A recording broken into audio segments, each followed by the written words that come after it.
used to go out every week. It's not a lot of fun.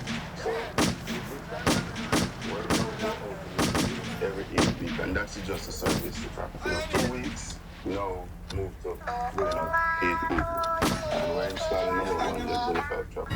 In no other Caribbean country have enough capacity as yet.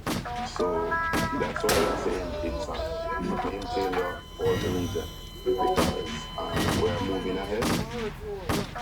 Acting Chief Plant Quarantine Produce Inspector Damian Rowe. In the meantime, entomologist identifier Karen Barrett-Christie says the Agriculture Ministry is utilizing the traps to monitor the Mediterranean fruit fly and tomato leaf miner, which are both known to cause significant damage to crops.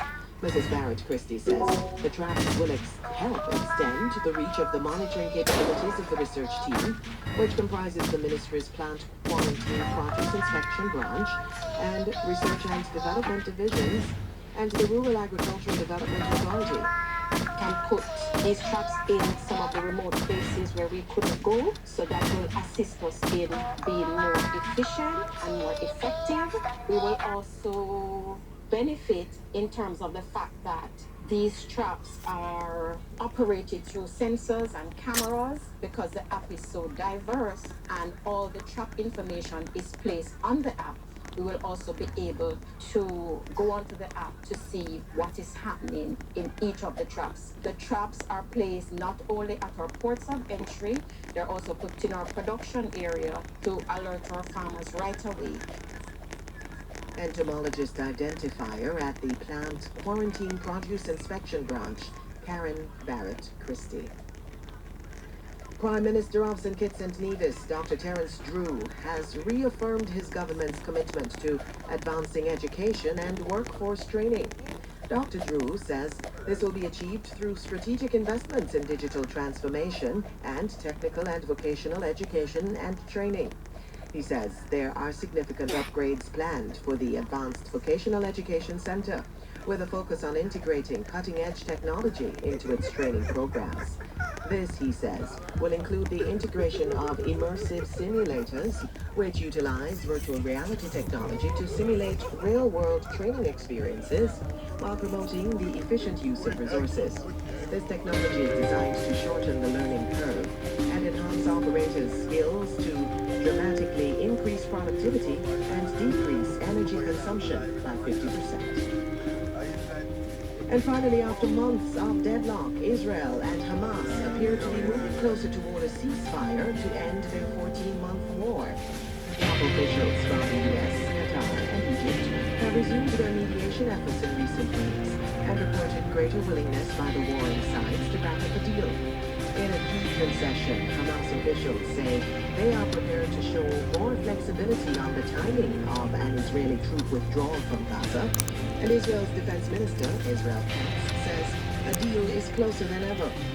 Officials on all sides have cautioned that key details must still be worked out, but there is a general sense of optimism that has been lacking for many months. Those are the stories from the Radio Jamaica News Desk at this time. It's 14 minutes after 7, and we step to the streets for a report from Hal Shaneberg. Thank you very much, Paul. And now we are seeing a build-up of traffic just by the 6 miles area to get up to Ken Hill Drive along Washington Boulevard. But once you get past that area, the traffic flows quite freely. Mandela Highway motorists are having a very happy day because there's no challenge whatsoever that they are experiencing.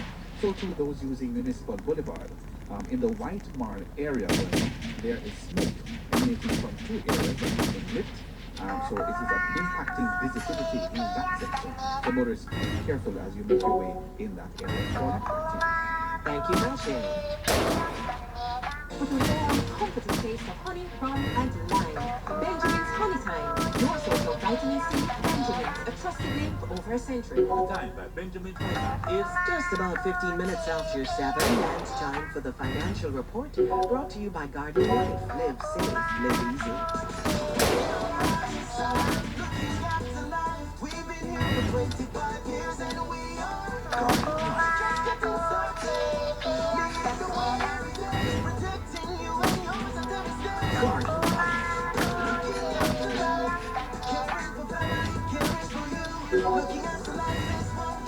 For every generation, for every state.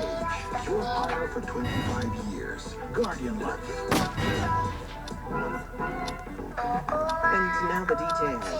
The Planning Institute of Jamaica is forecasting that the economy will decline by 0 to 1.5% during the December quarter, after dropping by 2.8% during the September quarter. The economy climbed by 1.40% during the first quarter, then flatlined by 0.2% during the second quarter, before falling sharply by 2.8% during the third quarter due to shocks including Hurricane Beryl. The consecutive quarters of decline will spark talks of a recession, defined as 2 or more quarters drop in GDP adjusted for inflation.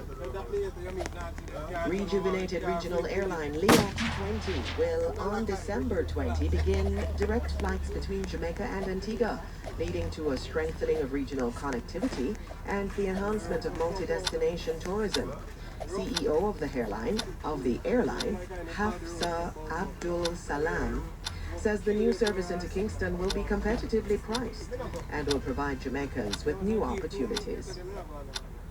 Caribbean Cement Company Limited says it has installed a 160 surge bin and solid fuel equipment to facilitate its expansion program. The company's managing director, Jorge Martinez, says this development ensures there will be a steady supply of the fuel to the kiln during the cement making process. President of the Union of Clerical, Administrative and Supervisory Employees, Vincent Morrison, says the government must focus on accelerating growth and reducing debt charges rather than on the capping of wages to hit fiscal targets. He says a wage cap will not lead to increased production and productivity. Debt servicing charges zipped by over $200 billion to $501 billion, or 36% of the budget, and 15.2% of GDP during this fiscal year. The Jamaican dollar remained stable against its U.S. and international counterparts yesterday after heavy central bank intervention in the foreign exchange market and the mopping up of liquidity. Trading resumes with the U.S. dollar being sold for $156.73. $110.82 is the going rate for the Canadian dollar, while it's costing $198.95 to purchase the pound. The euro is being sold for $168.95. Canadian Deputy Prime Minister and Finance Minister Chrystia Freeland resigned yesterday after disagreements with Prime Minister Justin Trudeau